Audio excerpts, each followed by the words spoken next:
News in a nutshell to help you stay updated with the latest from Southern India. This is Southern Circuit, I'm Pratibha Raman and we kickstart the show with the headlines. Pratibha Kulai has quoted controversy by saying that those who want to get killed can join the Sangh Parivar.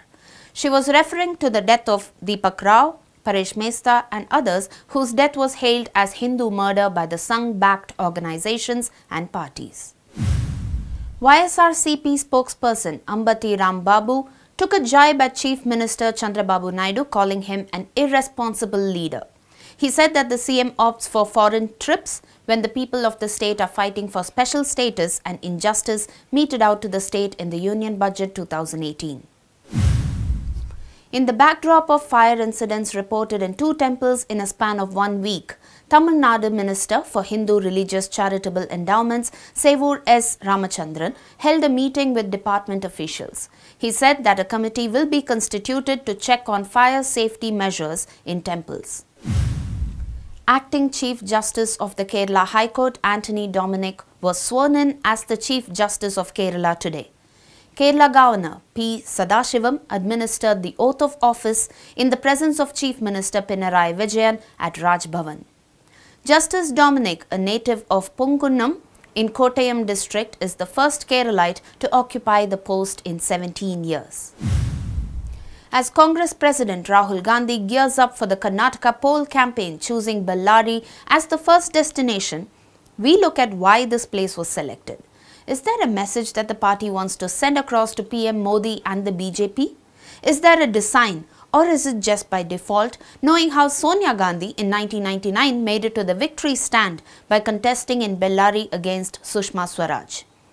Watch this video on Asianet Newsable as we connect the dots to understand the underlying strategy.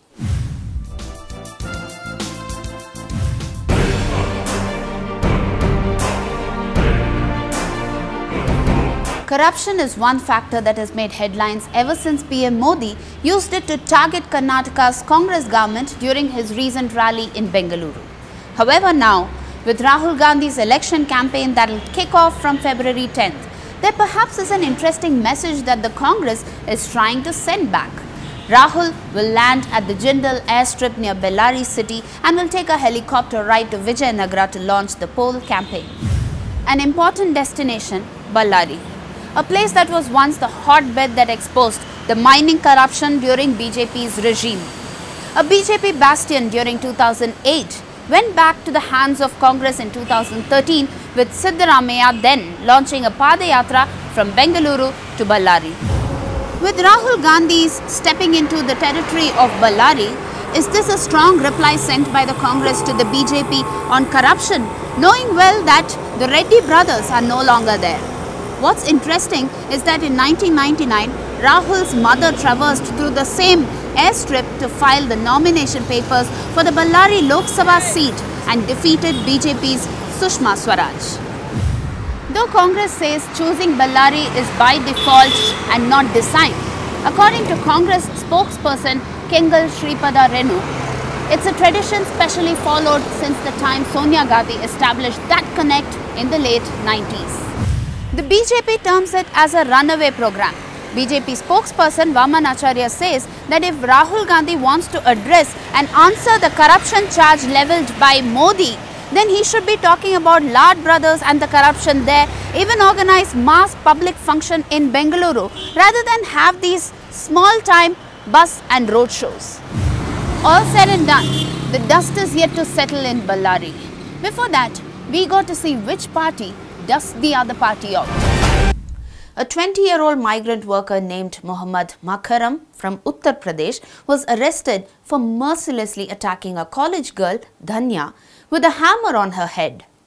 She was immediately admitted to the Taluk hospital and is currently said to be in a stable condition.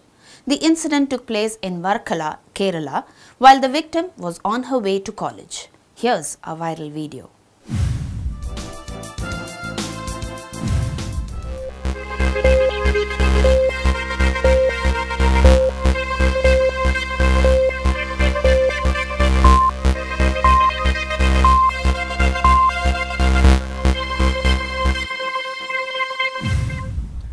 Kerala had gained worldwide publicity after it became the first Indian state to introduce transgender policy back in 2015. The southern state also hogged the limelight when it gave employment to 23 transgenders when the Kochi Metro was launched last year. Despite all these attempts, here's why we can't call this state as trans-friendly.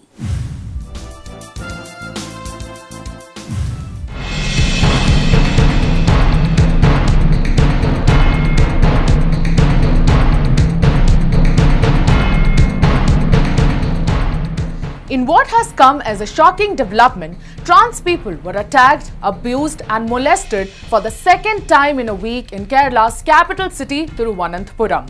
After a mob accused a trans woman of abducting children and attacked her without any proof earlier this week, a man harassed a group of transgenders and molested one of the activists who came to help them.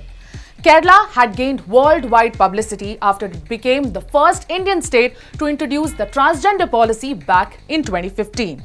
The southern state also hogged the limelight when it gave employment to 23 transgenders when the Kochi Metro was launched last year. However, all these measures can't cover up the fact that transphobia has reached alarming levels in a state that boasts of such high literacy. The Kerala government's claims that the state is transgender friendly is a lie. 10 transphobic attacks, including a murder, were reported in the state in the second half of last year itself. The transgender community in the state is living in utter fear. Most of the crimes against them boil down to a misguided fear of trans people. The trans community also accuses the police of targeting them and framing them under false charges, which is very unfortunate. The transgender policy will only work if the police and the people are sensitized. Otherwise, it's just another gimmick by the government while the crimes against the community continue. That's all on Southern Circuit today. See you next week and don't forget to stay logged on to www.newsable.com. Have a great weekend.